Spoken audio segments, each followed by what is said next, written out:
old buddy, obviously, Derrick. So I don't need to introduce you at all. You don't need to introduce. I was really hoping he'd have his GoPro on right now. I just know. to get some Man, action. that fly is my friend. But You'll we've asked you out to a location you've never been to before. Is that right? No. You got any questions about that? No, I just had one statement and I already said it, so I'll say it again. I've always wanted to drive through that gate. It's an amazing gate, and It's always been closed Yeah. to a guy like me. Well, and it's a new gate for me and my world too. So fairly new, as of really July. Yeah. So The farm? the farm, yeah. So me, I am from Georgia.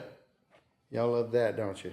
Calhoun, We Georgia. didn't ask that question. Yeah, you did. We don't want, you're going to start do talking about wanna know. bulldogs No, and you stuff. gotta No understand. one wants to talk about I bulldogs. grew up in very rural, I can't say that word, No one can. Rural? It's a made-up rural word. Yeah. area. So, and I remember just loving my bicycle and riding it everywhere in the world. Yeah, you're not alone. And we do that all the time. Me and my cousin and a couple of buddies. And so I had always dreamed of like having a location that looks something like what we're sitting on right now. Just not too far out, but feels like you're on another Feels planet. like we're way out there, and we're not. And we're not. Yeah, we're 9 miles from my office right now. So to paint a picture there, and you're only about 3 miles from maybe Target. Yeah. And I'm just a mile from my vet. Really? Right. See? Just real quick for the people that tune into us that may not know you, Derrick is and correct me if I'm wrong here, the director of the Boys and Girls Club of the Ocoee Region. That is correct. Hey, okay, I got So, it. All right, keep going. this is my 32nd year coming up in February. It's bonkers. I know, it's crazy to think that I'm so old that my kid would get engaged this weekend. So that's crazy in itself. So I got a 22-year-old and a 20-year-old. And So Ian's getting engaged. engaged Congrats. is. I'm just kidding. Don't just get wanted- rid of both of them. I just wanted Ian to hear that. Yeah. Yeah. So the club's been a journey. Boys and Girls Club. What a crazy world that I never. You ever do this where you don't think? We like to plan out things. We like to shoot for our dreams and do all these things. But the truth is, That fly's going to fist fight me here in a minute. it's really cool when something big in your life happens that you didn't plan for. And I think about the club in my life. It was a stepping job. What was I going to do next when I graduated from college? Well, I'll do this little side thing for 17 hours a week while I work at the bank and work at the, Were you as married assistant already? teacher. No, we got married in How'd you meet Beth? 96. I started here in 94. So, Okay. Beth and I dated for 25,000 years. And then we got married. And so, but yeah, and so just think about what the club has been in my life. And I halfway through walking that journey, just like you guys in your worlds, I keep thinking, man, it's something next is going to be great. But this was always next. Now, as you toured me around the farm where we sit Oh, earlier, yeah. I couldn't help but think. Now, if I have creative friends, you're one of the most creative friends I know. But I couldn't help but think when I learned some of this story and heard you describe it, could you have ever dreamed this? Yeah. No, and you think about that. A lot of people want to know the end too early. You think about write a good song, you want the end in mind, you write a book, the end's in mind. But you never know what's around the corner. God knows what's around the corner. And if you want it too much, you give away too much too soon, and then you miss the luxury of the character development. And so the older I get, the more I let go and just go, what's next, God? That's awesome. Because when you don't pursue something, because I've pursued a lot of things in my life, and probably 70% of the things I pursued, I didn't catch. But the things that I caught up to, or it caught up to me, were things I wasn't even pursuing at all, and they were the better things. Is that cool? and God awesome. So is this part of the end? That's kind of how you frame that at the beginning, and then you kind of went a different direction of like, Well, is this just the next thing? No, this was, I just think about the things I pursued, even in my job at Boys and Girls Club. There's been a lot of things that we have put on a vision and dream board of things that we were going to do, and some of those things have happened. Some of those things are still in waiting. Some of those things never happened. But two of the largest things that we've experienced in the last 3 years were never on our board. Is this one of them? This is one of them. Okay. The other one was in Copper Basin. So we have 19.8 acres given to us by Mr. Buddy and Sarah Haynes in Copper Basin. And it is the original copper mines. You think about it, it was one place that you could see from the moon years ago and from that whole world. And now we were sitting in there last night having a board meeting in the dark, looking at the plans, because in 2026 there'll be a lot of construction taking place, rebuilding that 25,000 square foot facility into a Boys and Girls Club. Wow. And then this one happened this past year, wasn't on our radar. As soon as last November, had one meeting with a wonderful gentleman named Gilbert Cody, which lived and slept right here. And he... Is that my man in the tie looking up? Yeah, I'm sure. Yeah. I mean, that's my favorite. I've already did one just a little self tour, but I noticed that one. I mean, like he's looking up. Yeah. Someone's looking down. Yeah, I think they probably had something taking pictures up there, and if you're looking in the hall, there's 2 or 3 pictures there of the entire property, and so. But old Mama looks like she's like in her robe on that one. I mean, like this feels kind of like that it wasn't staged. No, and which is neat because, and you can tell that picture is probably a little bit more grainy than the ones they looked at, had a little bit more professionally, made. And so Gilbert and Kinsey had an amazing love story.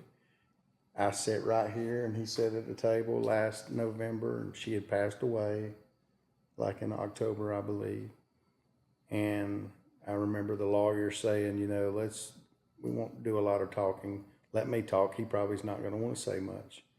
The question came up from one in our group, just, tell me about her, tell me about this. And that's all she wrote. I mean, we heard probably 30 minutes of their love story. He had a big tear go down his face, and he talked about how much this property had meant to them, and they didn't want it developed in any other kind of subdivision. And that they had a heart with Mr. Tamplin as well for the Boys and Girls Club. The Boys Club for Mr. Tamplin, who grew up going to the club. And then it worked out to, then Gilbert and Kinsey was, living here. She passed away. He said he drove to the end of their driveway and said, what am I going to do? Put his head on the wheel. And he remembered the conversations that they had had earlier. He basically just called us over. I probably testing the waters. And we took a drive. He jumped in my truck at age 94 and drove around the property and told all the things he was proud of and the things that, and he was very sharp, very, very sharp. I hope I'm not sharp at that age. And, and then we came back, never heard another word. He slept in that window in a day bed right there in front of that garage door, so you could see all the beautiful field. And there was a gentleman named Davo that always took care of the property, and he was very close to their family as well. I got a call in first week of May and April. He said our friend, first week of May, he said our friend Mr. Cody had passed away, going to be with the Lord, and he said, I want to move on this. And literally at their funeral on the 20th of June, the lawyer presented it to everybody that was there, that this was his desire for this part of his estate. And then the 21st, there was an auction for all the gear that's on the property. We got some of that. We didn't get all of it. There was a lot of people here, hundreds. And then by the first week of July, we had the deed. So what is this then? What's the vision for this? For the people Boys and who are Girls listening, we are sitting on the moon. No. Club? They can see us. Oh, never mind. We're not sitting on the moon. We lied. No, you lied. I lied. I didn't lie. You lied. You went with it. They're accomplice to a crime. I was gonna back him up. You did. Your silence. We took this with us. We can take this to the moon. So what is this? This was the Cody farm, and they have. So here we're sitting in about a 3,500 square foot log cabin. This used to be like a garage side of things. When they got older, they went ahead and just fixed this space in so that you could live in it. They moved a lot of places in here, so they didn't have to report up the stairs much, even though he was very capable of doing a lot of things. And at that age, he did a lot of mowing at that age. He did a lot of property care. So what you're looking at is 64.88 acres. There is a tool shed or barn that is approximately 112, 115 feet by 45, 50 feet wide. It's lockable, and there's a lot of things out there, and things that we can use, things that was left over from the estate. And there's one gigantic big piece of rectangle property surrounded in trees and fenced in. It's all locked in. And there's a section on the back corner. You can see, if you can see behind me here, there's a little section there that's like wooded area, probably 3 acres or so, that is going to be a future camp. So there was one of the things that we were asked to do was to kind of, create a dream board. It's changed a little bit from even this, because now the golfing area is going north to south, and we made a correction on the spelling, but we wanted a visual to kind of help our board members and staff see kind of what kind of the dream was from like a development team, which was consisted of a couple of board members, a couple of staff, a couple of outsiders. Are we in the main house right now? Yeah, we're in the main house, which is way back here on the corner, so you can get an idea of how large this place is. And around it, if you're sitting in the daylight, there is not one ugly spot anywhere you look, no matter where you stand. There's farmland across the street. There's farmland to our left. There's farmland to the far end. And there's one neighbor to our right that has like 80 acres, and it's one house. So it's very just secluded, and it's surrounded by trees and fence. So it's very nice. And he liked the ideas that we presented. We were going to name it after them, like the Gilbert and Jinsey Cody Youth Recreational and Events Center. But there's a lot here. So we got a price this week on a pond. It was funny. I was on a call with Boys and Girls Club executives from all over mainly the state of Tennessee. And I'm a little unorthodox sometimes. And so it's funny because all the executives are on the call, and they're like, let's go around the room now and, say what, something that you're excited about. And they're, the standard conversation. Well, we're doing this fundraiser this weekend. We got the public officials coming in, and we're going to do this thing. This is going to be big wine and cheese or whatever. And they're going around the room. And they get to me, and they're like, Derrick. And I said, I'm building a pond. So there's no water on this property? Not yet. How do you build a pond? We actually have a gentleman that's down the street here that's a friend of the club, and a gentleman by the name of Mr. Cook, and he's in his 80s, and he's built a ton of ponds. And he's built one just down the street from here, and he came and visited, and they have already got it. You saw it earlier. They've already got it. They've just lasered it out, and they've got it flagged and marked the levels, and it's the plan right now they've given us is it's $79,000 for 3.5 acres, but it comes, that's a well to keep it and a pump. And the gentleman that's a friend of the club, he has one, and he's like, I've not turned my well pump on in 2.5 years. So it's just there when you need it, if there's evaporation or you do get any kind of leakage or whatever on the pump. But that's including a dam and all that. And think of it as beach around the entire side so it's safe everywhere. And then it goes to the middle, which most of it's under 5 foot, with the exception of the deeper end, which is mainly 8 foot, and it'll go to like 11 to 14 feet where the main pump line is. I'm thinking of where's that place out by Red Clay Farmers Pond. Yes, and that was literally the idea. And the water, the way it is in the well, it will be cool like that. And we've talked to TWRA. It's going to help with some fish and habitat for the fish. And even we were talking to the guy that has a pond. He has what's called mosquito killers. And it's this little bitty minnow. And he said, we've never had one mosquito on our property ever. Not around the pond.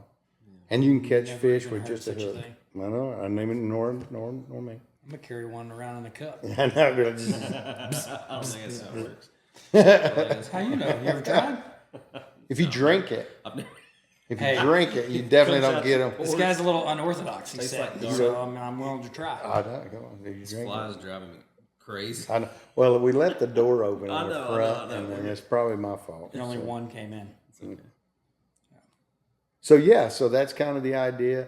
Really, for me, y'all been around my world and Boys and Girls Club, and you know, I thought about all the things. You ever think about like if you had a bad daddy situation or a bad mother situation, or your family just, what do you usually do? You have two ways. You can run and be bitter and do those things and fall in the same routine, or you can be extremely intentional, like my friend here, that does incredible stuff with your kids, you know. And I've talked to people you don't even know about your journeys across the U.S. and all those moments, because you're being intentional. You want to make sure that you get an experience. And I'm that way with the club. I'm like, all these kids. So we served 16,000 kids last year. We have 3,400 members. All right, pause. Because I don't want to assume anything. Yes. Ocoee Region, what's that? So, you know, Boys and Girls Club started in 1964 in a funeral home.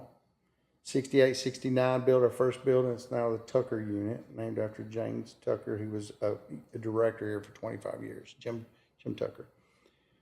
And then in the late 80s, they had a second unit in the Housing Authority, Lay Street. And then nothing really changed much after that until 2003 when Cleveland State opened. Then 2005, a couple more opened, 2007 and 2008. And then we were approached, actually I think it was 2005 or 6 when a young lady come from Polk County. So that was the first time, and nobody here was progressive in thinking, board or staff. We don't want that. So they gave her a bunch of hard tasks to do, and she'd go away. Well, Miss Cindy Hooker never went away. If you're out there, this is your fault. But she kept doing everything they said. So eventually, there became a second county. That second county inspired others to go, well, we want what they want.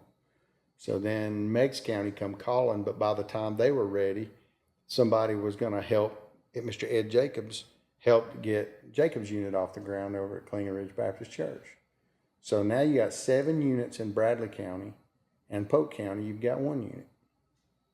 In the process of Meigs going, well, we want a unit, about the same time that the Jacobs unit was opening, we get a call from Boys and Girls Clubs of America, and Monroe County was going through a change and wanted us to take over that family.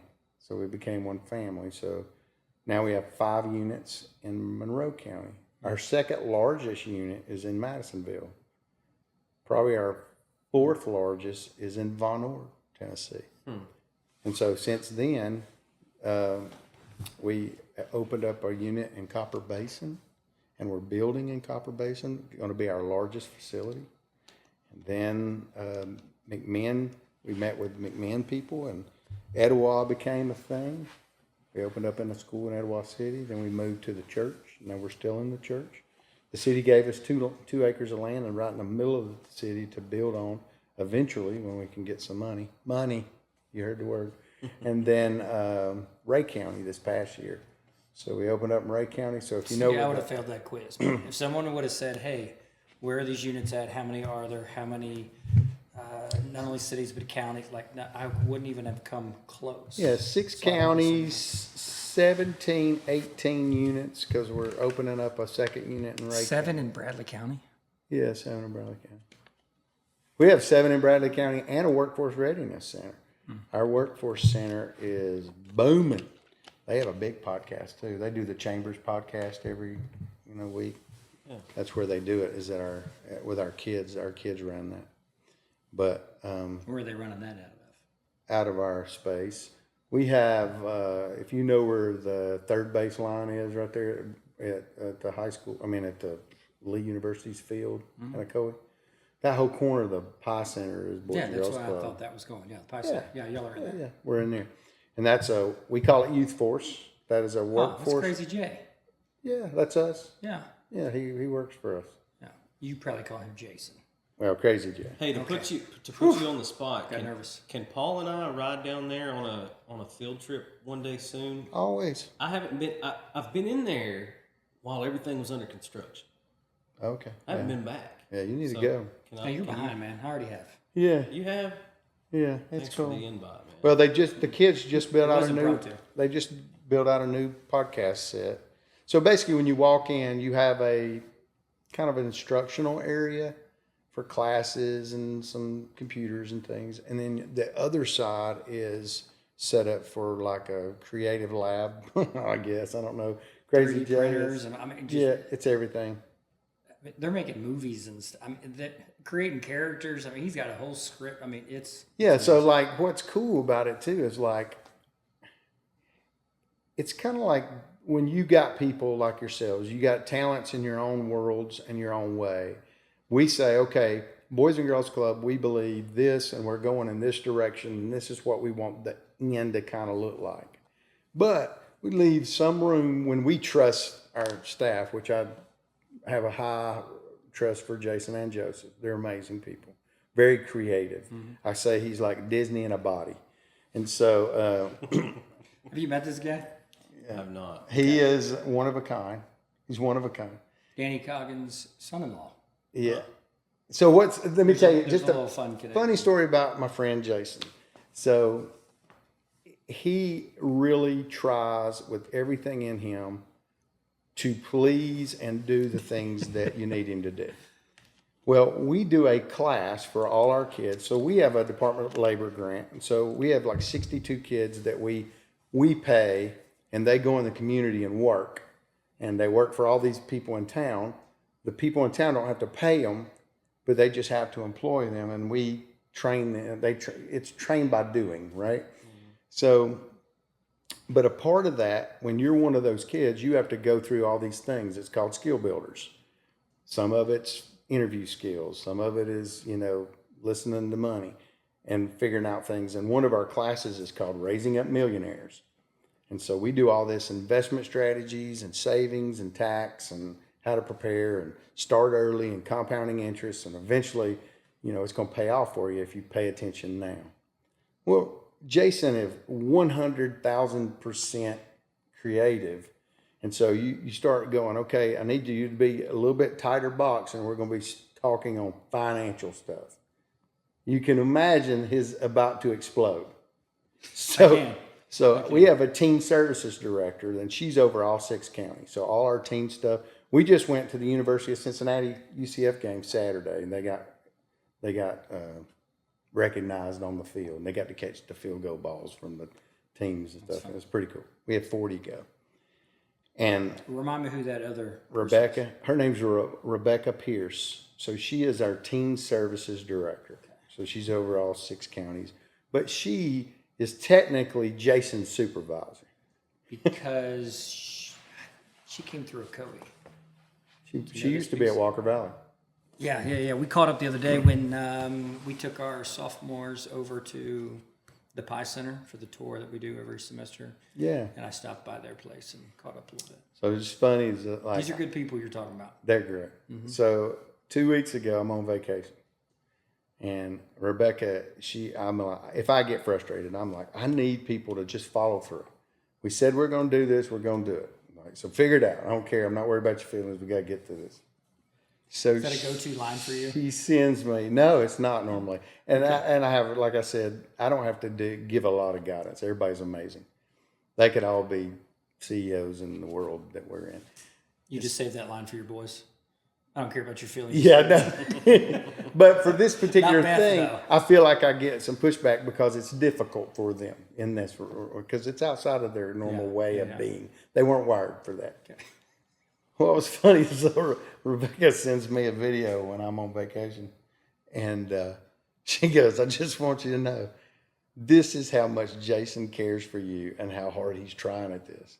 And he was talking it out of how this Raising Up Millionaires class was going to play out with all these financial investors and planners and all that. But now picture that. He's not sitting in a chair like this. He is laying in the floor under a table, rolling around sideways, talking it through. All right, and then we'll do this, and we'll get him to do this. And I said, I love him. And I was like, it's kind of like when you're waiting on, if you're sitting at a table and people don't care, they don't fill up your glass of tea, you can be frustrated. But they can mess it all up, and if they care, you're great. Yes. You offer more grace, right? Yeah. And Jason's heart is so big, and he is so good at the things he's good at that you can't replace him in that regard. And then he's learning in those other areas, right? And he's willing to, and he does it good. So back to the story. So that's what happened with the workforce has become an area that, like, Boys and Girls Clubs of America is trying to go, okay, art, that's important. Education, that's important. Character development, that's important. Healthy decisions, that's important. And workforce readiness, that's important. And we need to really have our hands, holding our teens into what's next for them, and don't let them go once they get 12, right? So we started doing a lot of intentional teen stuff. In our workforce center, when I mentioned a little unorthodox, a lot of people do it one way and that's the only way. And our guys have turned it into this creative STEM focus, all these cool things that you can do. And y'all know my world in the past, I've always loved technology and sound and stuff. Sure. So you may know this, and I know I'm talking a lot, so y'all just butt in and tell me to stop. Anyway, when Helene came through, our teens, we had done some videos, and our teens were learning editing and all that. Boys and Girls Clubs of America out of Atlanta, there's like 5,000 clubs out there plus. They contacted us and said, would you follow the president of the Boys and Girls Clubs of America around your kids and go into all the Western Carolina and document all the relief efforts? Wow. So our kids did a great job. And so when they had the national conference, they showed their video. And it was awesome. We were proud, right? Well, that video has opened the eyes of all of us, including Boys and Girls Clubs of America, about talent. So when you're in Boys and Girls Club and they reach out and go, we got this conference coming up. Does anybody got any special talent, right? Singing, really, playing piano, violin, something. They never considered being on the other side of the technology as a talent. Mm. So guess what happened in May? So Boys and Girls Clubs of America had a national conference in San Diego. 3,000 attendees or plus. They do a Hall of Fame, and all these people like Cedric the Entertainer and that kind of Ted Cruz, all of them, they have a bunch that goes into the Hall of Fame, whether they're athletes or movie stars, musicians. And so they hired our kids to do all the sizzle reels and did all the interviews. So they made the videos and everything of the hype video, and they are amazing. Honestly, it's better than all the stuff I'd seen prior to that. Mm. And the kids, there's one kid named Bex. He's not from our club. He was one of the talent kids that came. Most of the talent was on stage. And Bex is probably 9 years old and just this crazy talented talker. He don't do anything but talk.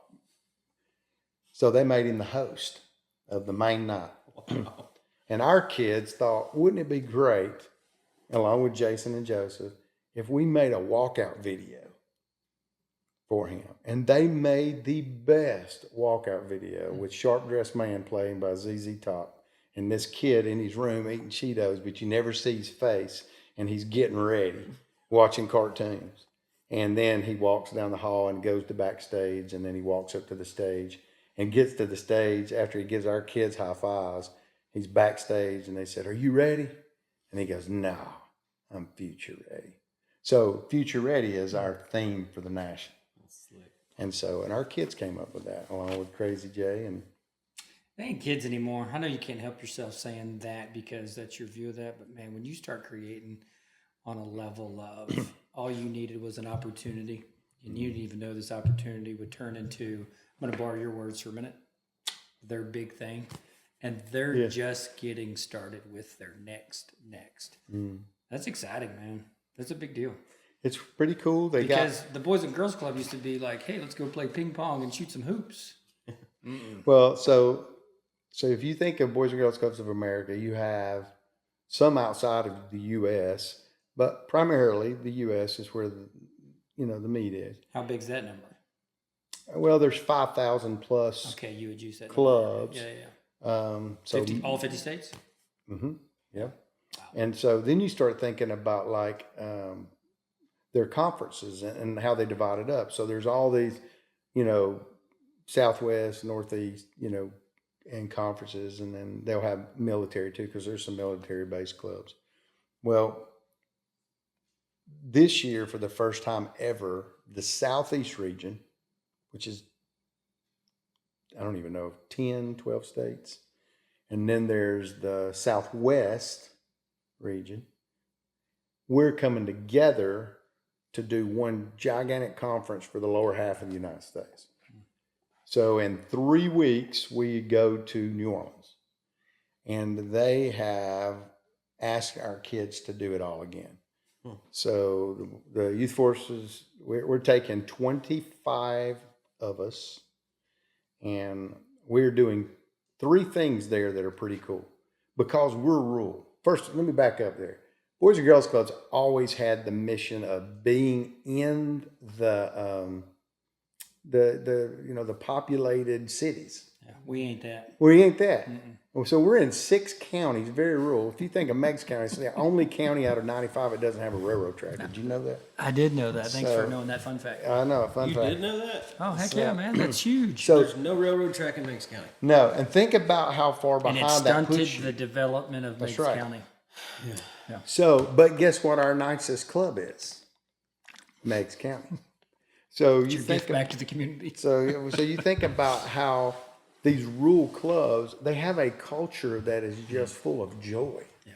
So Boys and Girls Clubs of America sent this whole crew in to do an evaluation because they do that. They have to do that. And they come in like this and they're like, They literally were there doing this that they're supposed to do 2 hours doing for about 15 minutes.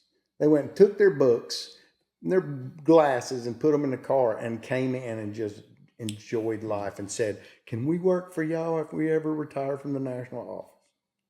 And that was just a statement for the culture that these counties are producing. They're amazing. They got great county advisory boards that run each county. We got area directors that we have 3, Tiffany, Jonathan, and Britt. Britt runs Ray and Bradley. Tiffany runs Meigs and Polk. And then Jonathan runs Monroe and McMahon. And that's kind of how that worked. They all answered to Wyatt Vivas, our VP. So I about lost my train of thought there. But so what's happening with this this conference coming up in a couple of weeks is we started doing kickoff parties, because what they would do is when you go to the conference, everybody would go to the conference, but if there's a cool city to play in, they'll leave in the night and go play. So what they did in the last couple ones is say, we're going to have a night that we play together, and then we'll let you have the next night by yourself. So they didn't, I was on a committee and they were like, we don't know what to do though. So we just said, well, we've been in the entertainment world. We'll come up with something. So we did this big kickoff glow party / karaoke giveaway awards night. And it was awesome. And it became like a thing where people said, well, let's have them do that again. So guess what? So in 3 weeks, our organization here in Cleveland is heading up the party for the kickoff of the conference for the entire southeast of the U.S. So, and we'll do that the first night. And then the 2 days going into that, we are in charge or helping with the Rural Summit because they've got other small towns going, we want to do small town clubs. Because we ain't that big. Because we ain't But that you're big. taking kids to San Diego and New Orleans. I mean, this is Cool. amazing. God has been great. Well, I'm not surprised by this at all because you have not fit yourself into this narrative. You keep saying we, us, and I love it.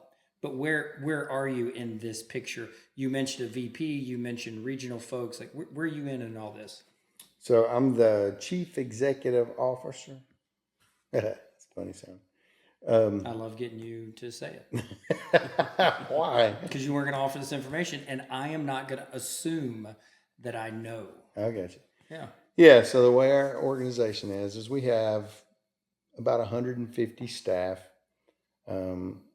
plus a lot of volunteers. And we have, this is crazy, because we have a voting board group of approximately 30 to 33, I think, right now. We have 15 advocate board members that are in the family, but they don't have to be at everything and they don't vote. Sometimes it's a probationary period. If you're new to our board, you'll go there first, right? And you'll fill it out and learn, and then you'll go. But then every one of our counties has a board. So I was counting recently. We have 117 board members. Wow. I have 7 board meetings a month. So I had a board meeting today I missed because I had to go to the Phil Cook Podcast? Yeah, that podcast. You said Phil Cook. Podcast. Podcast. Priorities. I get it. Well, Dr. Cook spoke today at Rotary, and I'm a part of Rotary, Rotary, and that's right. Yeah. so I went. It was a funny thing. Can I share a story here? Funny about You're calling him Dr. Cook these days? Well, he's Phil. He's a friend of mine, but this Yeah, is funny. that's- So let me tell you what. This is great. This is just one of those moments where you just got to take it when you got it, even if your heart's just racing. So there's a couple of hundred people or something in the room. Phil is an amazing speaker. Mm-hmm. So he's speaking, and you got Lee people, but you have a lot of people outside of Lee that are powerful here, That's right. but outside of the bubble. So he's introducing himself, and he goes, I'm sorry if y'all know me, but there's a lot of people don't know me, so here's what I'm going to say. So he's introduced himself, gives his love story, where he came from, his Steeler fan, all the stuff. And then he gets to, he starts talking about like Dr. Khan and his kind of statement to the team was always, we'll have one more kid next year. Like our goal was to have one more kid. It wasn't just about growth. It was about always moving the needle, right? And then he said, and ours has been weird because it's like all gas, no brakes. And then he made a comment that was funny because he said, my social media guy like misspelled it. And he spelled it Brekes. And he said, they were at staff meeting. They were like, I think you misspelled brakes. And he goes, did I? All gas, no brakes. You don't get this. But we were talking and he said, I want to say yes. This is my community. I want you to know how much I love this community. And so I want to. I'm going to say yes. Y'all invited me. I came here today to say yes. So at the end, they were like, we got to wrap it up because it's time to go. But anybody have any questions? I'm sitting right in the middle of the room. Nobody's asking anything. So I just raised my hand. They say, yeah, Derrick. I said, well, I'd just like to thank you, Dr. Cook, for being here and and welcome you back to our community in this new role. It's going to be great. And I want to thank you for saying yes. For saying yes, that you have joined the Boys and Girls Club board and your first official date will be February the 26th. And everybody got quiet for a second. And they looked at me like, what? And then he got this smirk on his face. Because I've asked him before and he would never answer me. Huh. And because I know he's got so much on his plate. I asked him to be on our board. Months ago, years ago? When he got hired. Okay, I'm with you. So and before, cold. honest, You didn't warn him about No, and he's on the stage. and he just said he great. was going to say yes to stuff. And so That then was part of the speech of the day. yes, yeah. I'm tracking. And so he's looking at me like, how dare you? But it was funny. And he got the smirk on his face. He said, absolutely. And then you heard the room go, aw, like they missed out. And then I came up to him later, and his assistant kind of laughed, and she said, he's so excited. He's going to love it. And I said, well, I've asked him a couple of times, and he's kind of had a way of deflecting. And I said, but I get it. And I said, but here's the thing. I went and talked to him, and I said, here's what you need to know. Every time there's a new important person come that I care about, I respectfully give them space, but nobody else does. And then I lose the relationship. I said, I ain't losing you. So you're first. You're go. And then he laughed and said, hey, the first one to ask to the, prom gets the dance. We both laughed. That's a fantastic That story. guy is so excited to be here. I mean, it's just contagious. It is. Enthusiasm that he's bringing, but he's bringing so much experience, and he's bringing so much heart. I know he loves this place, and he is loved, but I mean, like, he did the work. Listen, Cindy Hall is one of my best friend's wife, and Cindy now is the assistant to the general overseer for the Church of God. Prior to that, she worked when he was the youth overseer, Gary Lewis. In between there, she was Phil Cook's assistant when he was in admissions for years, 10 plus years. And it was neat at his inauguration because Gary Lewis is at the mic looking over at Phil to the side. And I took a picture and caught that moment. And I sent it to Cindy, and I said, they have no idea who actually makes both of those people work. I was like, you're the unsung hero that was behind all of keeping it all organized. Because Phil will tell you, man, his heart's racing like this. He's got ADHD. He talked about it today. He said, me and my wife are dating. She go, Riddler. So it was cool. And I think the world of him. And so he even told me, he said, we're going to have the best relationship between Lee University and the Boys and Girls Club than we've ever had in history. Of course. That's awesome. Rock on. Hey, let me take Paul's theme and not assume that I know something here. Okay.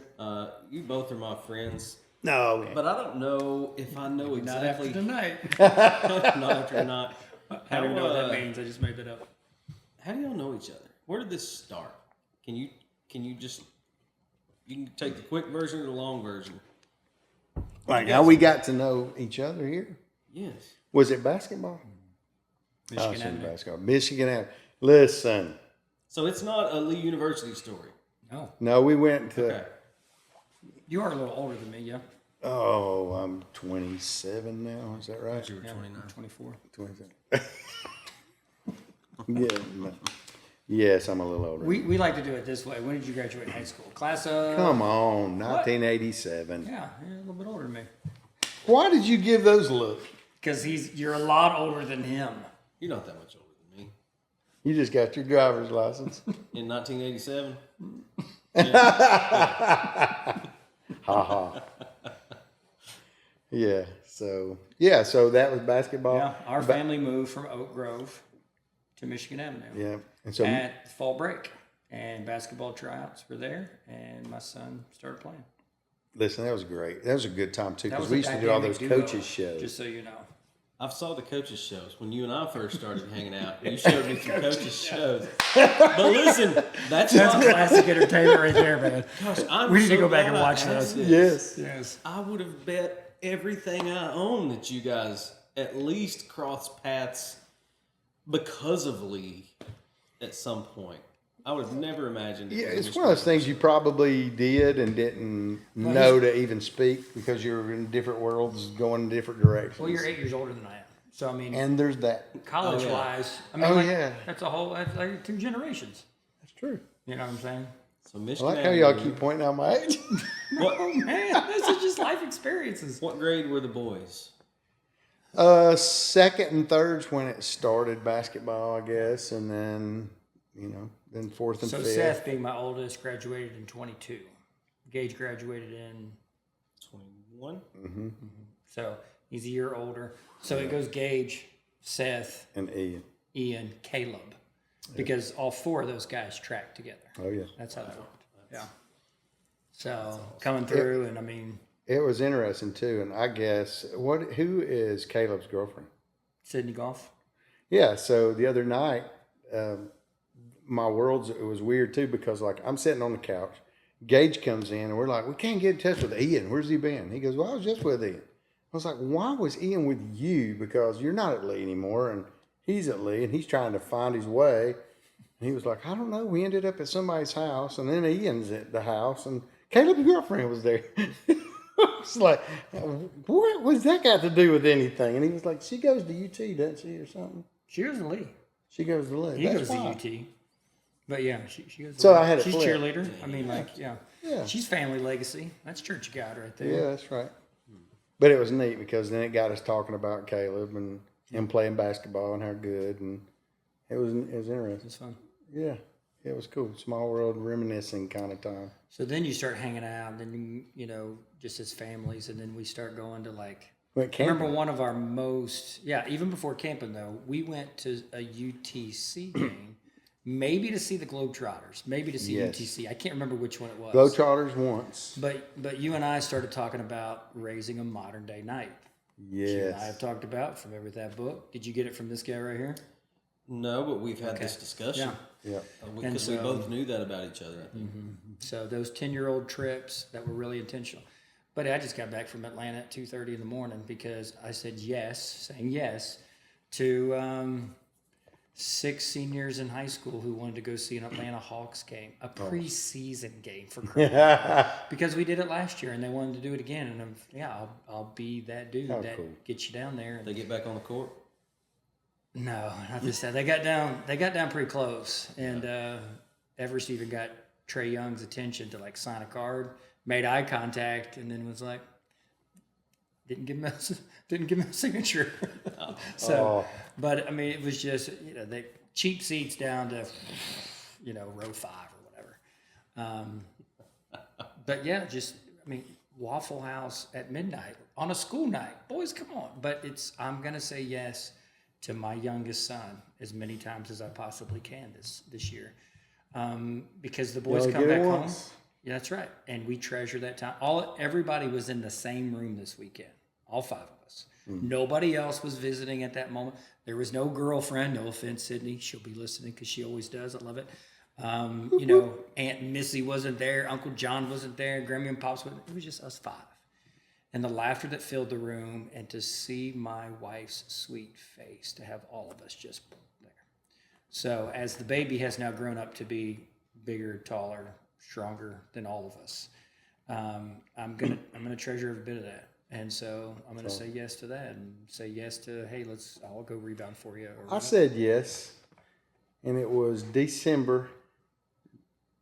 past December 24th, and my boy said, hey, we're going hammock camping. And so I hiked back on That sounds like a backpack. top of, and it was Fort Mountain, and it was 19 degrees when we were heading up the mountain. When we got back in there, it was closer to 10 something. And I'm telling you, it was so miserable that in the middle of the night, there was a couple times I was like, I can't believe I did. I'm not going to live. It's so cold. And we could, it was so cold, and this sounds crazy. We couldn't start a fire. It would not burn. It would not burn, so we couldn't cook our food hardly. So we were hungry, and we were at least a mile back on that 9-mile loop. We went back the back way and went down. And in the middle of the night, literally, I don't have like a gun with me or anything. And I happen to have a knife just in my pouch. And I'm sitting there, and I got a whistle. And so a whistle and a knife. Ian is to my right, Gage is to my left, and we put a bunch of headlamps in the trees and roped them up so that you'd have some light around the camp. And they were dying about this time. So I think it was 4 a.m. And I mean, my eyes got this big around, and I've never heard so many coyotes in my life. And I'm not talking about 30. I'm talking about, it sounded like 130. It freaked all of us out.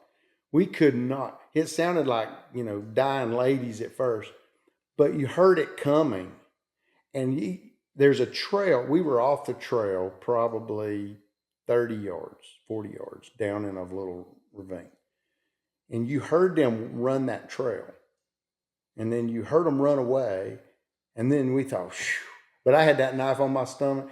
And not that coyote's going to hurt you, but it was so weird because there were so many that when it came back the second time, it freaked us out. And I don't know, I slept anymore that night.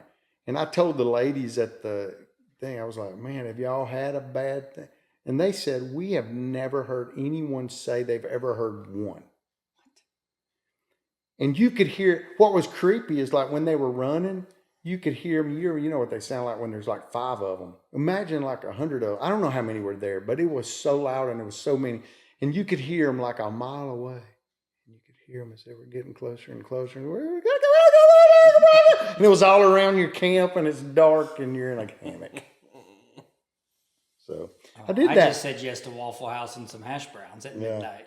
My yes was I froze. 10 degrees, man. It was so cold. You made a memory. You'll be talking about that forever. Whew. Oh, not just that. We went down the mountain and I had to go to a funeral. So we stopped at a Hardee's. No, I took a shower in one of the camp bathrooms once I made it back out to civilization, which I'm so out of shape. I was laying up against a tree with my backpack pushing against a tree a couple times, and the boys were getting so frustrated with me. Can we just go? It's I can't go. I love it. But then I took a shower in one of those units, and then went down to Hardee's and jumped in the car with Beth, and we went to a funeral in Atlanta, and the boys went home. Oh, my word. So I was tired. But we've done some camping, but we ain't never done nothing like that before.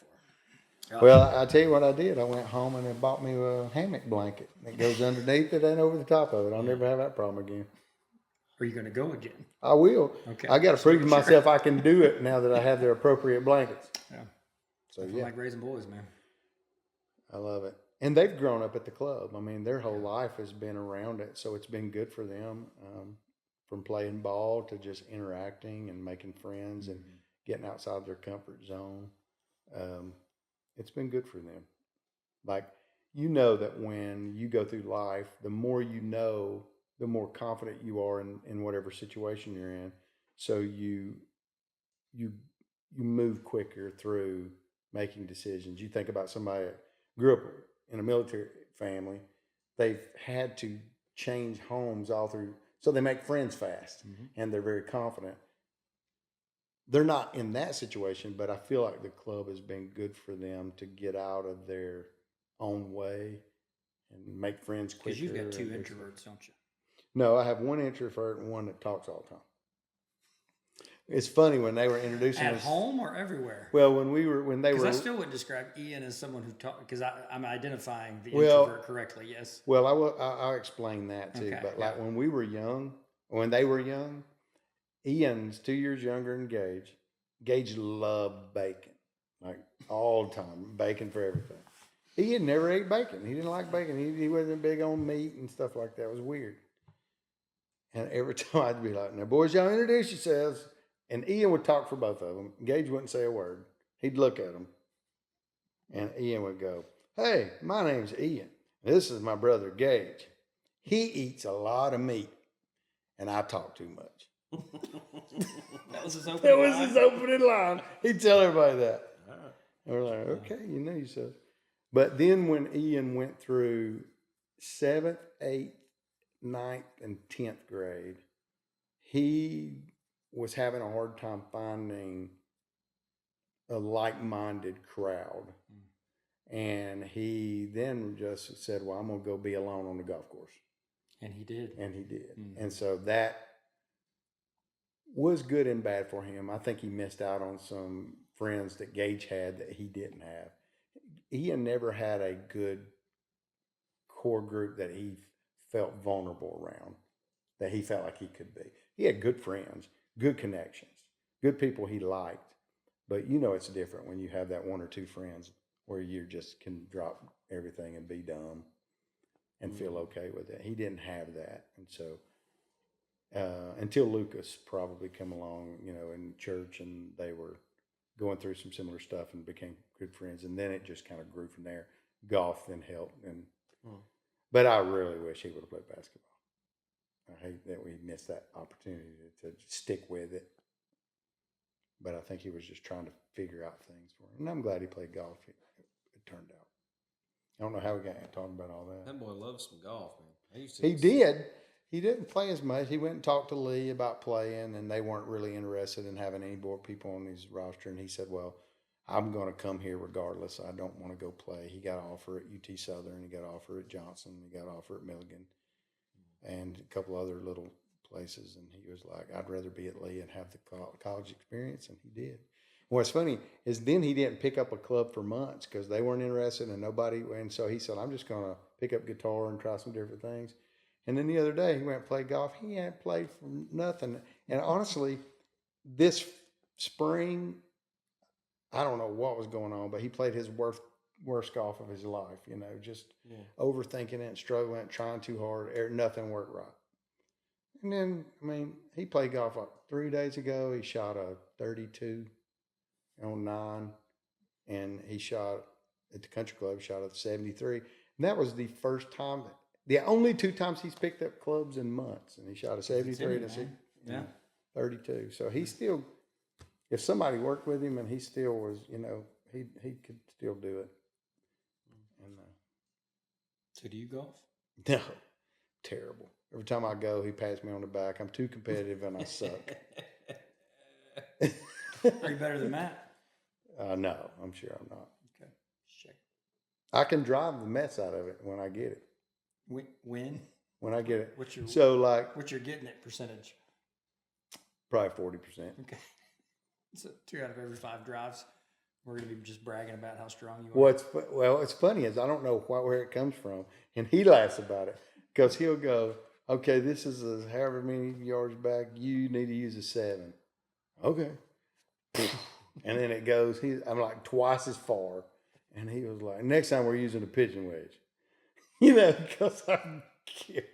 And I don't know where that came from. But when I can hit it. Yeah. Keeps you coming back. Now, Ian can hit it like that, but it's because he knows what he's doing. Yeah. You know what I mean? He spent some time, man. Because he's hitting it at 330, 340 consistently. That's pretty good. That is. I can, my camp, it goes that way. And you would drop that guy off and then pick him up, wouldn't you?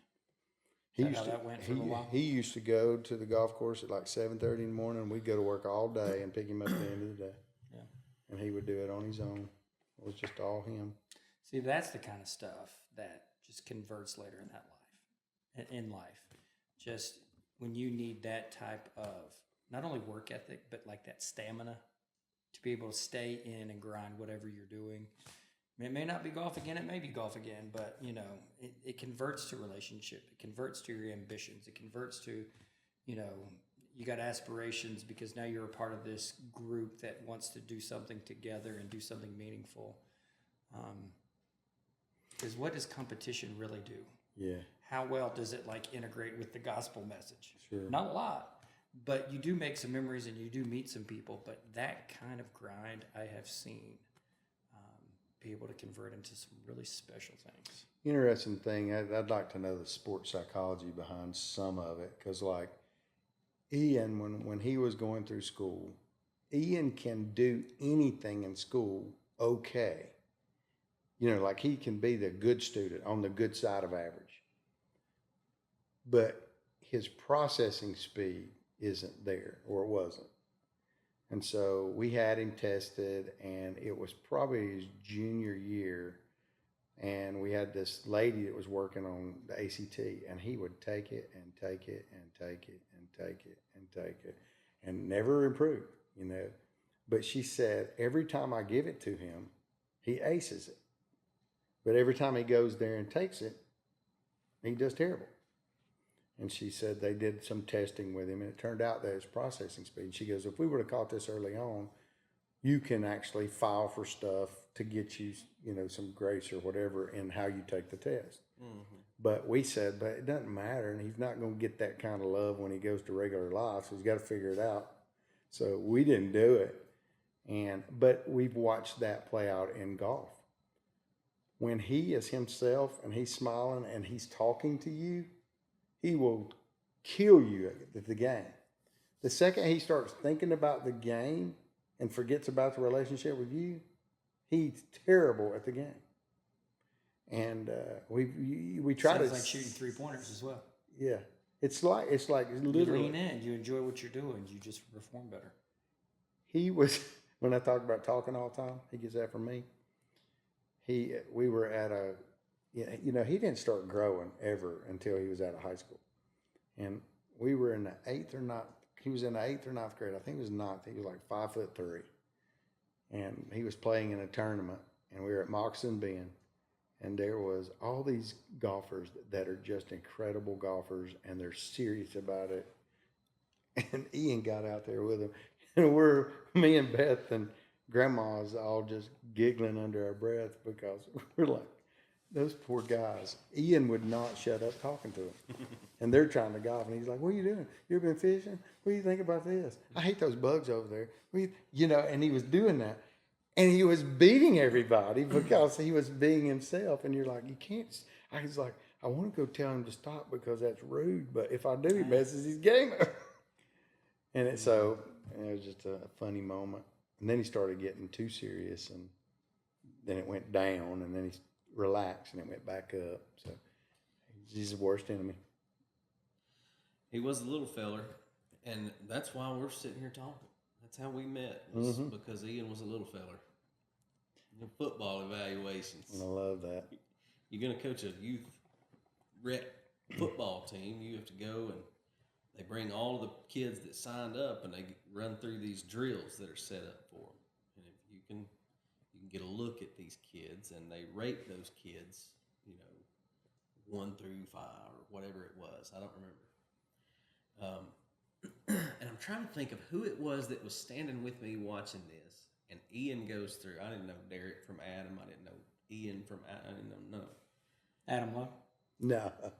Because for a while in my life, you couldn't say Derrick without saying Adam. Is that true? I did not know Adam Lowe then, but I think that's going to end up being the same way he and I met. Yeah. Same exact way. Yeah. But I remember Ian coming through, and I knew that, again, I didn't know this kid from anybody, but he's a little little bitty dude.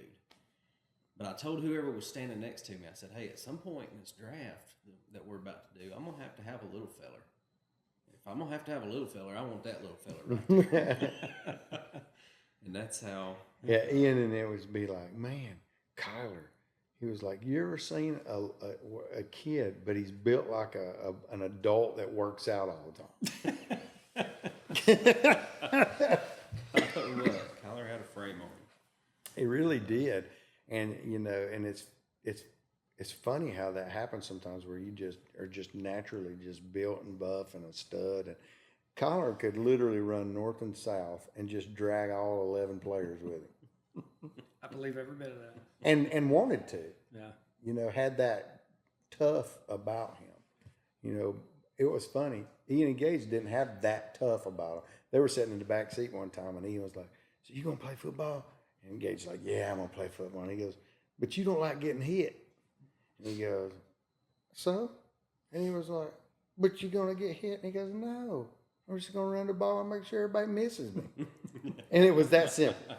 Well, that's a good strategy. I know. That's a great strategy. He was just like, I just want to make sure nobody ever hits me. I'm good.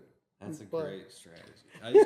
Kyler was mean. I used to have to tell Kyler, because, at certain levels, everybody would hide a kid at safety or corner or whatever. And one time, Kyler runs the football, and he's going into the end zone, and this kid's pretty much getting out of his way, and he chases this kid down and runs him. And I was like, and then he's like 7 years. I was like, Kyler, I don't know how to say this, but don't do that. Don't do that. Just run to him just to pick There's up. a difference in being physical and being mean. Don't be That was fun. That was You're a lot like, of fun. but you run out of bounds to take the kid's head off. Yeah. I'll tell you what though, it's through those experiences in the community doing that stuff. I met you. Daddy ball. We're still friends today. That's how I met Richard Jackson. Oh, yeah. We're still friends today. That's how I met Adam Lowe. Mm-hmm. Still friends today. The Emmendorfers, the Hutchisons, all those people. I can still call any of those people up and they pick up the phone. The Dentons. The Dentons for sure. Yeah. I could go on and on. Yeah, it was fun. I miss when The Salisvilles. I miss when you kind of had the whole county league and everybody was playing together. Gosh, that was They fun. tried to make the stud teams, and Bradley's got theirs, and Cleveland's got theirs, and you're just missing all those moments when the whole community was playing against each other. And I loved the basketball was like that. And Ross played Michigan Avenue played Stewart, and everybody There's some played. battles, man. Yeah, one of the coolest experiences I had in basketball was Ian was made it to one of the All-Star teams, and they said, "We got practice tonight at Stewart, and you need to go meet your coach and the other players." And I didn't want to miss, but Beth was like, "Should you go? They're saying we could get bad weather." And so I was like, "Yeah, we'll go." So one of the coolest experiences, Ian goes out there and plays, and they have a great practice, and we're inside, so you're not thinking anything about it. We walk outside, and, I live off Michigan Avenue. So I'm going to do a straight shot down 20th Street all the way to Michigan Avenue and up 31st Street to my house.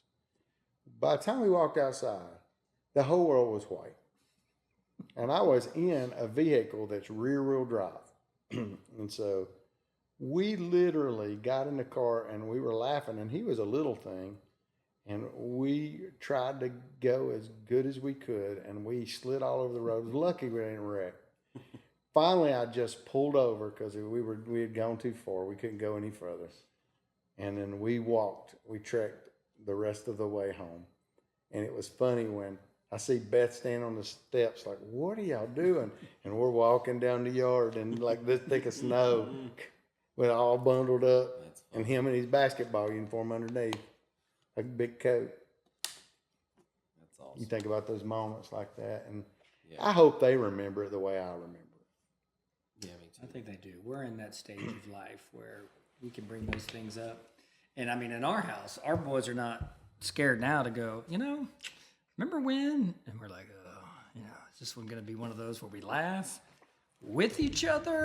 Or the boys are about to laugh at Sarah and I, but it's still, we're still laughing. But they don't always see it the way we saw it, right? And, but if we can get back to that place of going, now you at least have a better idea that we were doing our best, and our best was not good enough sometimes. Oh yeah, I've made a bunch of mistakes, and I hate when I show my tail in front of them and they witness me being an emotional basket case or something that I'm not happy about. It's funny because like you think about the fights that you had with the people you love the most, which it seems to be the ones where you feel the safest to just be wrong, and then they see that. So I hope they don't remember those moments as much as the others. But we've been blessed, having a good life. Ian is now playing guitar, and he's playing at First Baptist on Tuesday nights doing the worship. I didn't know he was good enough to do that. I'm like, you can't get on the stage. Well, he'll get enough quick. Yeah, he's being forced to learn. That's the best way. Because he's going to learn something. And they use Nashville numbers and all, and so he's had to learn all the Nashville numbers and stuff.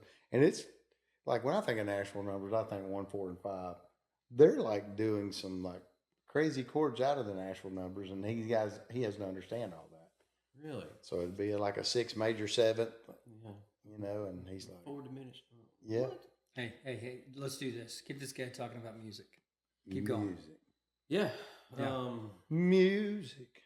So they're doing crazy stuff out of the Nashville number. Yeah, because you hear some of their music, and it's not just the 3 chords and the truth anymore in worship. So yeah, I would say.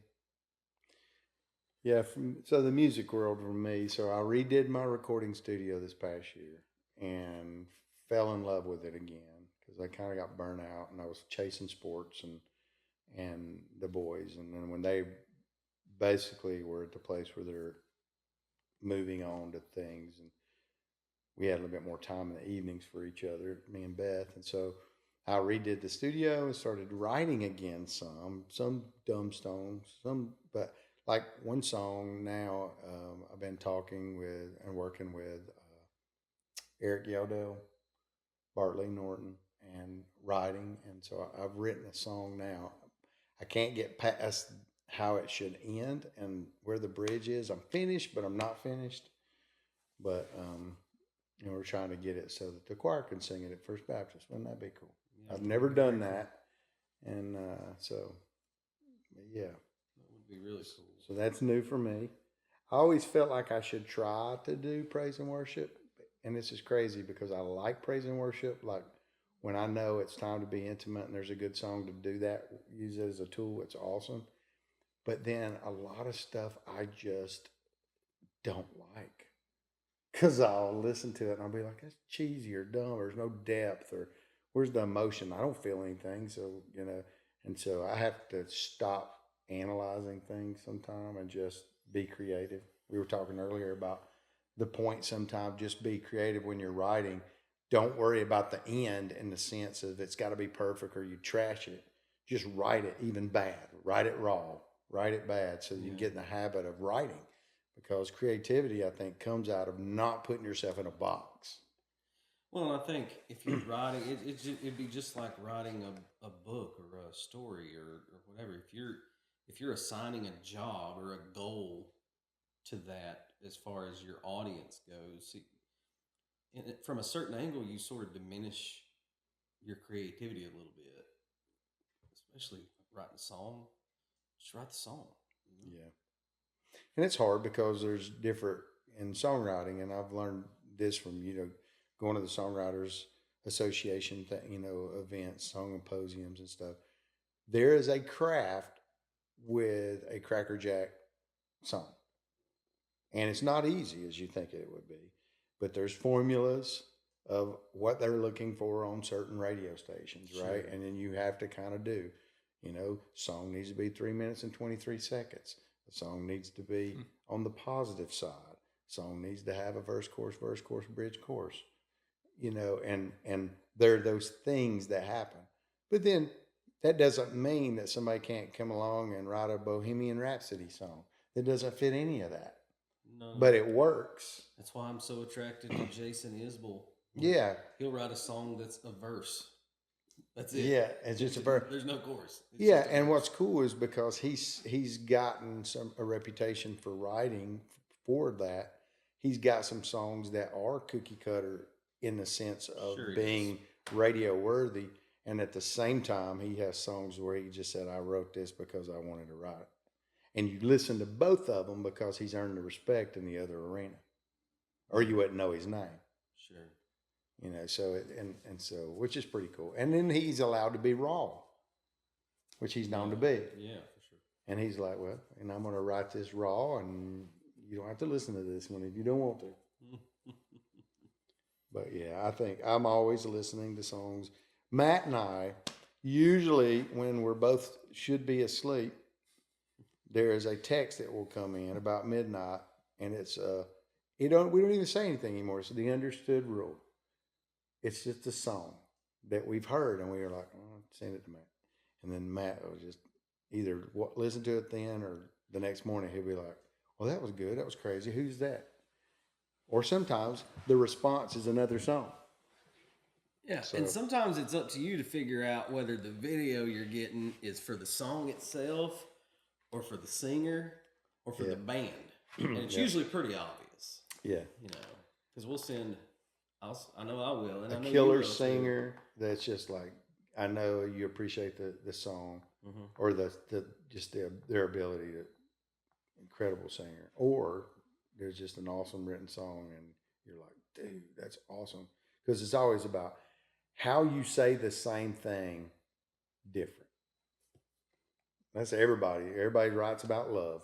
Every song's about love, but they write that same thing different.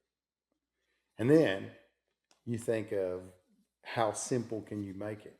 It's actually harder to write a simple song than it is a hard song. So yeah, I love music. That's one of the reasons that the Performing Arts Center for Boys and Girls Club here on the property is such a dream of mine, because we got a young lady. We talked about the talent doing the videos and stuff in New Orleans coming up. They're going to do all that again. But this time we actually have girls on the stage as well singing. So we have two kinds of talents. And that young lady, her name's Callie Folly. Callie is singing. Callie is interviewing. And Callie was also our Youth of the Year. Wow. So she's rocking it on all fronts right now. So she's doing very well. We're very proud of her. And I missed one earlier I didn't talk about, and this has nothing to do with music, but we had started taking our kids to DC, a part of something called TLC, Think, Learn, Create. And what they would do is learn the legislative process, and we would say, what's your spark? What's the thing you're passionate about? All right. So all y'all agree that this is what you're passionate about. Yeah. We don't get hurt as teens. We want to be heard. All right. Then how can you go about being heard? Do you go outside and create a riot? Do you bully? Well, there's a system for being heard. And that system is using the people that have the power in their arenas, win their ear by doing it the right way, and then use that power for your advantage. So they created a project called Listen Here. And then they presented that in DC and legislation, and had to go through and did a whole booth and a presentation on the things that they were, excited about. So this past year, they said they got invited back. So they've been now 3 or 4 years in a row to America's Summit, which is a week long in Washington, D.C. You go through trainings of what the legislation process is, what you do, how you communicate, what things to say, how not to waste time, all the above. Dress up, dress for success, and go through the whole thing. Find out who your people are, and then go spend time with your people. And they did it this year, and they created a really cool project, which you don't think kids at Boys and Girls Clubs would ever think about. But a lot of the kids at the club come from situations that are not your normal family unit. And they said, a lot of our parents need assistance, They need like governor assistance or some money or food stamps or the access to resources. But if you think about our age and then our parents' age, sad, but when they become our parents' age, they start declining in their abilities to think, and they're behind on some of the processes of today. Sure. So what they created was, a lot of us are raised by our grandparents, and our grandparents don't have the resources. We're not foster kids, so we don't get foster kid support. We don't get parent support. They don't know how to get all that other support. And so they created a project on why the government shouldn't focus more on grandparent programming and teaching so that they can support their families. That was their project. That's super insightful. Isn't that cool? And they did that all themselves. And they went for a week in DC. They've been every July for the past 4 years, 3 or 4 years. Hey, both of y'all give me your thoughts on this. I was in a meeting yesterday, and I was asking the sheriff and the district attorney skills gaps, employment type questions. And both of those guys and the captain over the detectives in our county brought up to me that all three of them, sort of separately, but all in concurrence with the other, they believe more training for young people on how to interact with different generations would be super valuable. And they're saying this based on things that they're seeing with young, newer employees in their departments. Well, just in general, interacting with anybody, they need to be trained on. I mean, you got to think. Sure. We grew up in an age where we didn't have what they have now. So it's kind of like if you have something that's good for you, but you eat too much of it, it's bad for you. I don't know what that's like. Yeah, I mean, they have these technology at their fingertips that can change their world, advance, move them quickly through life, get them to where they're going so much easier in the social world than we've ever had. It robs them, though, of humanity. It robs them of interacting with each other, and they don't know how to communicate. And that's a lot of kids right now. They've never been forced to just talk. Man, I watched one time a bunch of kids come over to my house and sat on the couch, and they laughed and joked, and no one ever looked up to talk to each other. They were looking at their phone world and talking until we made them to stop. But even when they were communicating on the phone with each other, it was through phone.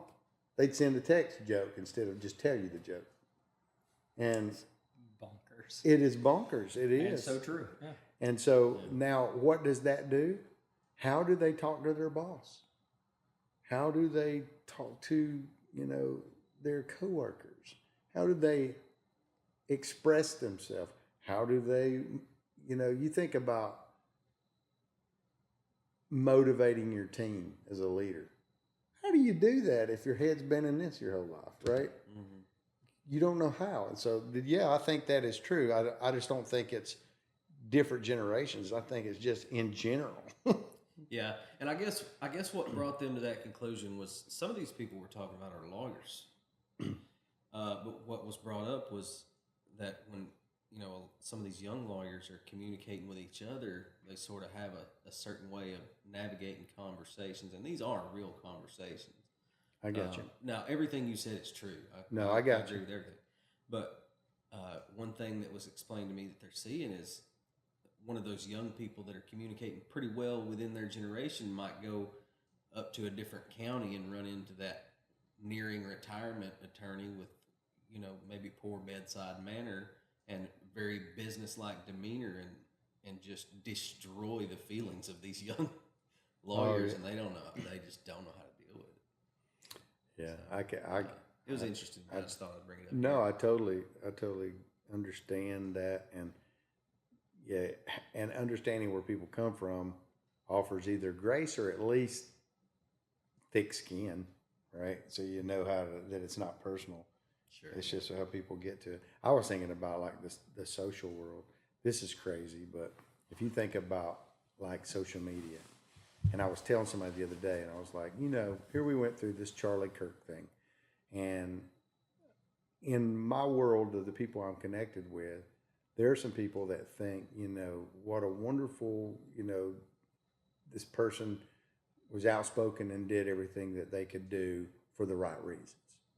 But there's a whole other group that feels like, this was just spilling of hate because they didn't accept certain groups and they pointed it out where they were wrong. And so regardless of how you feel about it, my point was this. Social media has made it where we think too quick. So what if you would have had social media when Martin Luther King was shot? We had time to think and dwell and soak it all in to understand the importance of it in our own spaces before you ever took it to the general public. Sure. Now, you would have made your mind up, and social media, the way the whole social dilemma is, if you're looking at something and you're favoring this way and they're looking at something favoring this way, well, guess what? The social dilemma is it feeds whatever you're looking at. And then it makes the other side look like you're ridiculous. How could you think that because of this? And then it shows your weak flaws over here and go, how could you think this for that? And now you've made your decision out of emotion immediately. So you've already cut off the other side. So in that regards, the social media has divided us more than ever because we're so quick to an emotional side of the fence. So you miss the whole chance to really think about the good or bad, and then what can you really believe? I mean, shoot, I saw a video today, and a guy brought it over my desk, and he said, watch this right here. And I watched this stand-up comedian in a room in a full group. He's setting up on the stage, the brick wall behind him. It's improv night, and he's talking, and he's telling these jokes. It is hilarious. And I said, who is that? He goes, that's the interesting part. He said, it's my best friend from high school. I was like, so he's a comedian? He was like, never done a joke before in his life. I said, what? He said, I know. I wouldn't believe it either. But he just made an AI generated thing of himself. And then he told it a couple of jokes to be around, and it made it all. And it looks like you're watching Nate Bargatze. The crowd's even feeding off his jokes. They're interacting back and forth. Now we're moving into that, and everything's going to speed up. And it's just what it means is now is if you said, do you realize what this is a good one. Auburn, Georgia. There's a lot of people, I'm a Georgia fan. A lot of people hate me right now because we won. And some people said there's impossible that was a touchdown for Auburn and there's a line. And then I watch the other side. Because what I do is I follow Auburn and I follow Georgia. My cousin's an Auburn fan. And I swear they have doctored those videos because I've seen the Georgia videos and it's punched out way before the line. I've seen the Auburn videos and it never got punched out until it's way past the line. And I'm like, you can't believe that anymore. Well, the scariest part of all of that for me, and this, I don't want to necessarily dig into the weeds on this, is that it's not only social media that we get emotional about, it's mainstream media now, and it's because it drives clicks, it drives viewership, it drives all. They want you to be mad at certain things, and I'll fight you tooth and nail over this. If we don't believe that, we're being naive. Yeah. And AI does make that a lot more scary because there's some really good creations out there. The Charlie Kirk shooter, they put out a picture within a little while, and next thing you know, there's AI doctored pictures, and you don't know it. Mm-hmm. I mean, they've matched it up with a guy that recently debated Charlie Kirk. I shared it, and I was like, "Oh, hey FBI!" And then I was like, "Oh God, this is AI," so I took it down. I know. Well, I got a bunch of buddies that follow Georgia football, and they put a little group chat in there, and they talk about the upcoming games and stuff.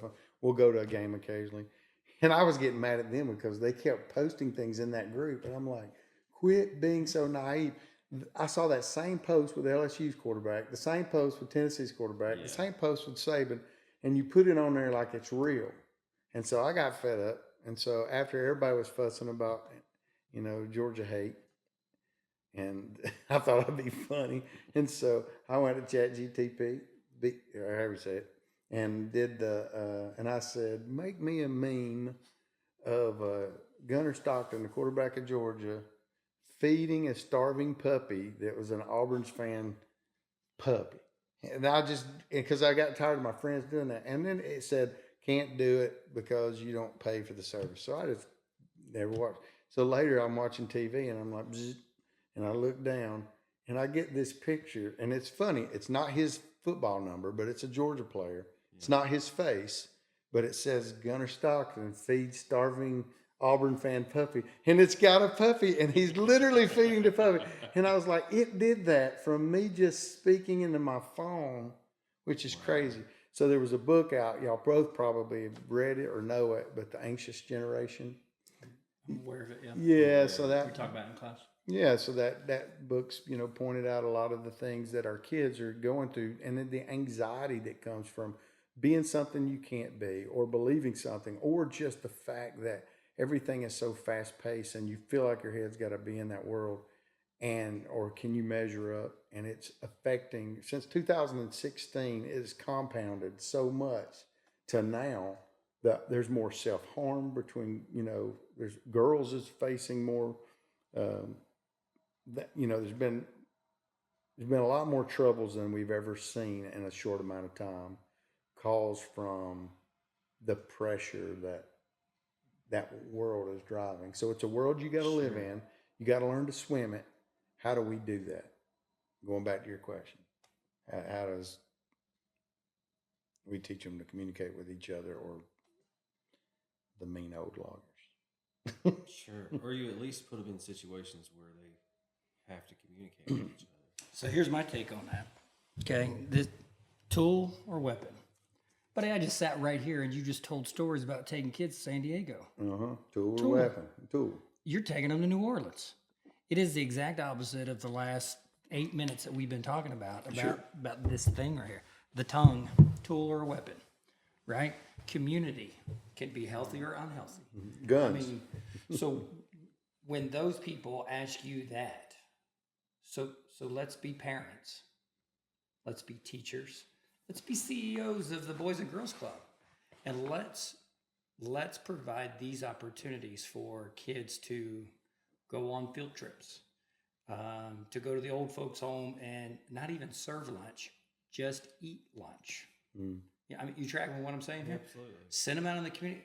You've got people paying for them to work, and all you got to do is go find people that need some labor.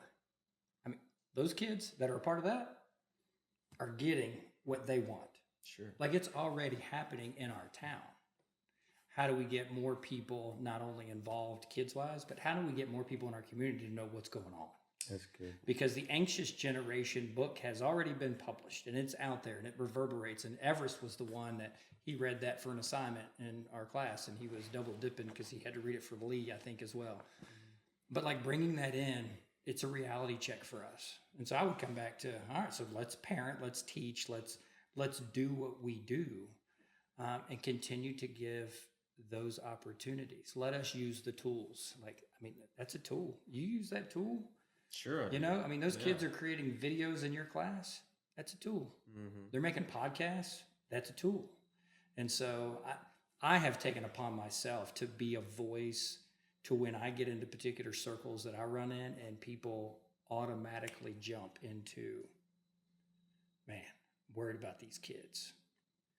You hang out with grandparents. Man, I'm worried about my grandkids. We end up getting here somehow so often in our conversations. And we remind the older generation of, like, y'all remember what y'all lived through, right?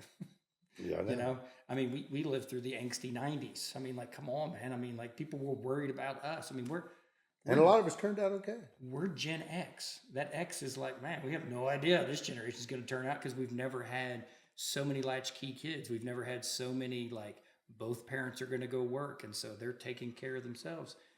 And you did turn out okay. And I think I did turn out okay. And the young one over here, we'll see. We'll see. You still growing. But I believe that is, I mean, I've just taken it. I don't think it's my cross to bear. I think it's just my testimony to give. Because when I've got kids who work and still make decent grades and still have some authentic friendships, and I want to tell those stories. When I have kids in class who don't do their work, who get fired from multiple jobs or just quit, yeah, I want to encourage them, but I have to tell that story too. Yeah, I know those kids. I'm not going to deny that reality. But man, there's still a lot of good going on. There's a lot of good going on. There's a lot of good. You know, we have board members at the club, and I remember a season, you know, I said 32 years, that early on that I had a disconnect between that world because I wasn't in a position to have a connection there. And we've had board members that were great all throughout, but over the time, and I guess the more we hang out, the closer we become, you know, as people. And now we have board members. A lot of people are like, you know, every 2 years we're going to rotate you off, and that keeps it fresh. Well, we don't do that. We break the mold there in the sense of every trainer I ever go to tells us how we're doing it wrong. But we offer them the chance to leave after 2 years. But if they're devoted and engaged and they want to stay. You know, if you think about people in 2-year terms as a president of something, how long does it take you before you feel comfortable in that role? 4 years. Yeah. So we're going to kick you out in 2 and then So even our presidency role, you do 2 years with the option of a third year. And we also make sure you're on deck to understand that role the first 2 or 3 years before that. What do you do with people that are disengaged, though? Whack and plaque, it's called whack and sack or whack and plaque. Sack, cornfield. Sack and yeah. Well, whack-a-mole. What? The whole idea is, and you'll hear that, and that's funny. And if I ever give you a plaque, that's not where I'm going. Don't take that. But basically, they would say, "Thank you so much for your time, and you're removed, and here's your plaque for your service." That's the joke sense if you're a nonprofit. But I ain't joking. space. I'm asking, like, when you have disengaged members, I mean, like. No, but that is kind of the way you do. You ask if they're still interested in being on the board. If you're not, we have seats that need to be filled with people who have a lot of time and a lot of energy and want to do it. Now, sometimes people want to remove themselves because they feel guilty because they can't do as much because of something's going on. But you know their heart, and you be like, "Would you please stay?" We're not asking you to give every bit of your blood, sweat, and tears and time. We want you to be devoted. We want the right people on the seat of the bus. Because I'm going to tell you, Yeah, you do. we don't care who gets the credit. We get a lot done. And we have a lot of board members that work hard. And, you always hear this saying in a world like mine or anybody that's in charge of something as a board or deacons or whatever. But, I was like, if there was one thing you could teach me, to my mentor one time, she said, "You've got to guide and drive the ship, okay? But you can never get caught with your hands on the wheel." Mm-hmm. And I thought, it's interesting. And honestly, I don't want my hands on the wheel. We have now what I'm doing is navigating all day long 1 million different personalities. Everybody on our boards are chiefs in their world, right? They're leaders. And so they don't answer to a lot of people. They're guiding a lot of people. You get a lot of people in volunteer space that are in that. They have strong opinions, and you're trying to navigate all that to keep things moving. Says something about you, buddy. It's hard. It's the hardest part. Fundraising is hard, and that is hard. Yeah. Trying to navigate the relationship, keeping the peace, making sure everybody stays engaged, knowing how much information is enough to get you fired up, how much is too much to get you to close it down, right? And you're trying to navigate all that, and that's hard. And then you mix in people who are just disengaged and don't care. And you always hear the rule, 20% does 80% of the work. I really feel good about our board right now because I'd probably say 65% is doing 100% of the work. So... and even the ones that haven't been as engaged has earned tenure to remain because of the years that they've given, or even their capacity to still give, that they're not done yet. We talk about that a lot. Yeah. So we have a board member now that's been on our board for over 55 years. But he's still a close family member to our group. We talk to him often. He knows what's going on. That's cool. So. All right, I'm swinging a whole different direction. Are you a Church of God kid? I grew up Church of God. Born and raised. Is that how you ended up at Lee? It is. Church Lee of God Day. Institution. Yep. I'm going. Church of God Institution. And then I worked at First Baptist as a Church of God kid for 6.5 years. First Baptist as a Church of God kid. Yeah. I get that. Yeah. Did you think you were going home when you graduated from Lee? I honestly didn't know.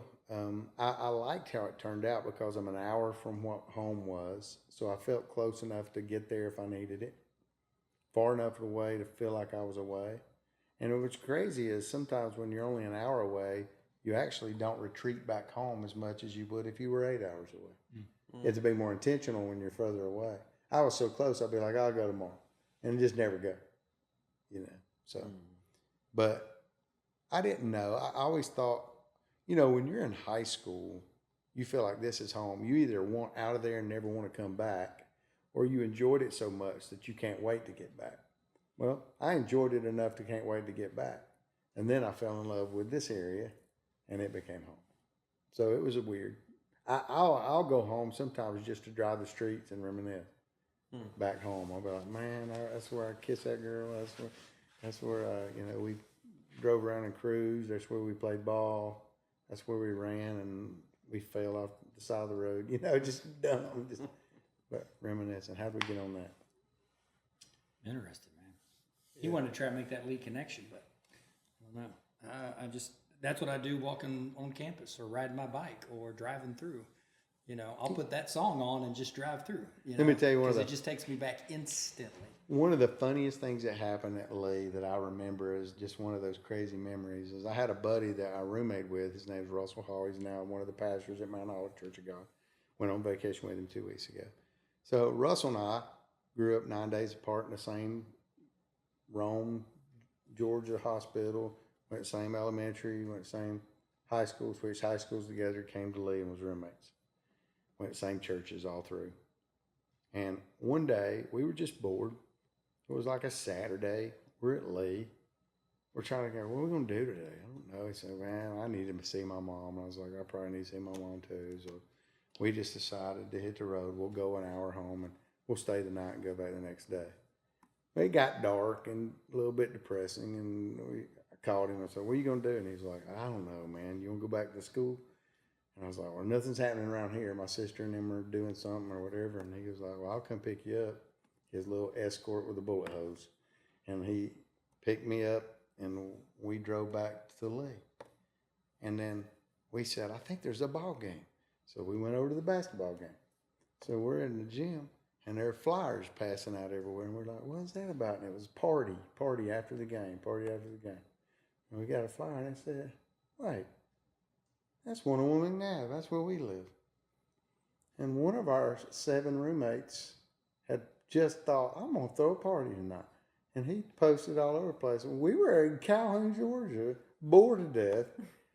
We just leave the gym immediately to go to our house, and there's nowhere to park. There's like 50 cars. And we go inside, and they had borrowed a sound system and from the radio station, from another roommate, and they were jamming with these big gigantic subwoofers as big as that wall, and people were dancing in every room. Everything was pushed against the walls, and we were going, what in the snot's going on right now? We just was in Calhoun, and we had a party, and the cops came and busted it up and made everybody Dr. away. Khan came because you were breaking the community covenant. I know. Oh my word, you just told a I dancing didn't story break from the- 1989. Listen, I didn't break the covenant. I didn't know It's your about house. it. But I didn't even know what was going on. I was left out of my You own think the party. cops are going to believe that? Uh-huh. Did you dance that night? I did. You did. I was like, I what? need to know what songs were I playing. was like, can't beat them, join them. 89, 90. I'm imagining in my head. I mean, what's Yeah. You're dancing to that? No, it was Push It. It wasn't Carmen. Thanks for I love laughing. Carmen, but it Thanks for wasn't laughing. like Thanks for laughing. we wouldn't have been dancing to it. And now the walls were tightly shut up. Jericho that day. So yeah, and it was fun. We had a good time. I miss those days. A funny story about that. So we lived in 117 McNabb. It was one of 3 apartments right behind what used to be Kids on the Block, the puppet place.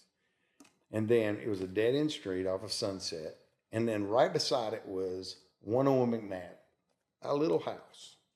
If we would have just bought the house, we would have paid for it 8 times over. But we rented because we're college kids and that's what we did. We were in 117 and they said, hey, the house next door is coming open.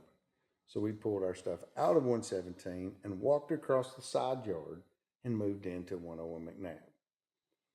We lived in 101 McNabb throughout the course of the time we were there. Some girls moved into 117 having to go to Lee. So we ended up having fun going over there and always messing up their world. Like we stole a key to their apartment, or we still had one.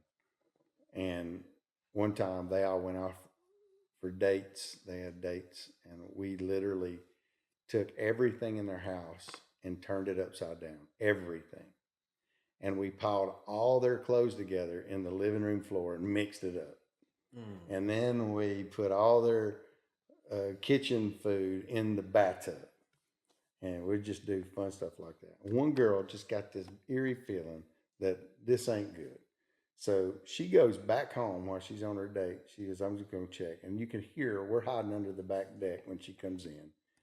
And she's like screaming, yelling, mad because she was like, I can't believe this. I knew it. There was some. So my cousin is still over at the house, and me and another one of my roommates is underneath the deck on 117. He's at 101. So she's yelling and fussing. And so while she's there, she thought she would fix her bed. So she puts everything back in her bed, fixes it up, her and her boyfriend, puts the stuff back on the bed, and then she leaves. Well, my cousin then comes over, and he goes in the house with the key, and he walks in, and he said, well, dang, we missed the bed. He destroyed it again. It's so awesome.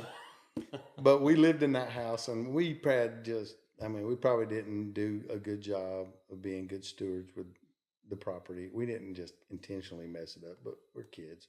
And we lived there on and off for years. We graduated still. So, and it was funny because one of my buddies ended up getting married, and we all moved out and went about our business, and he stayed in the house. Well, then him and his wife said, well, we're going to finally move and go take this job out of town. So all our roommates got together and said, we're all still single. So why don't we go get that house back? Our names are on the mailbox from years ago. And the owner is from like Knoxville. And he comes in and meets us. And we're standing at the end of the driveway beside the mailbox. And the guy's like, now I need to find out if y'all are good people to move here. And we're like, yes, sir, we understand. He was like, let me tell you, whose name's on that mailbox? He goes, those people are terrible people. They destroyed everything, and you got to promise you're not going to be like that. And we're like, yes, sir, we ain't going to be like that. And we didn't even have to change the name on our mailbox when we moved back in. Our mail still came to the... That's fantastic. That's the best thing. But I don't know how else to end this. That might be a good one right there. Thing, yeah. I will say this, if anybody's rich, million trillionaire out there, you see this right here? This is a $1.6 million dream. And then whatever the parking lot and stuff. We had lights donated. We had $150,000 sound system donated. So Songbirds Museum sound system, the Midas Pro 6, and potentially trade for another one. And the Works audio boxes, 8 subs, and all the line array cabinets we have now.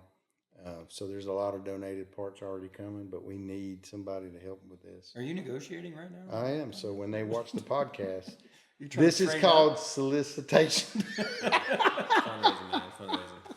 Well, Derrick, thank you so much, man. This is getting fun. Thank you so much. And Thank you. I'm certain that if Paul and I continue to do this long enough, that you'll come back. We'd love to. And we'll do this again. Long enough means a big distance between the two. So that's all.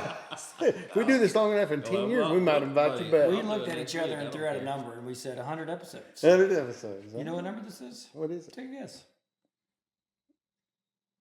70. No, Not yet. no, not yet. 32. Not in the middle of that. 54, isn't it? All right. Yeah, I think so. I went high intentionally because you tried Yeah, to set appreciate me that. up. So I was like, Yeah.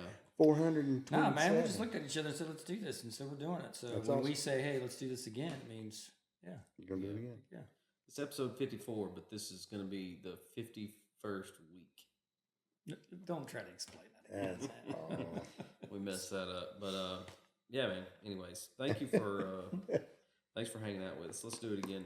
And I'll do Amen. it as soon as you want. I don't care. Because we could easily talk for Next Tuesday night. We'll be back in 30 minutes. Let us go take a little break. All right. Goodbye, everybody. Goodbye.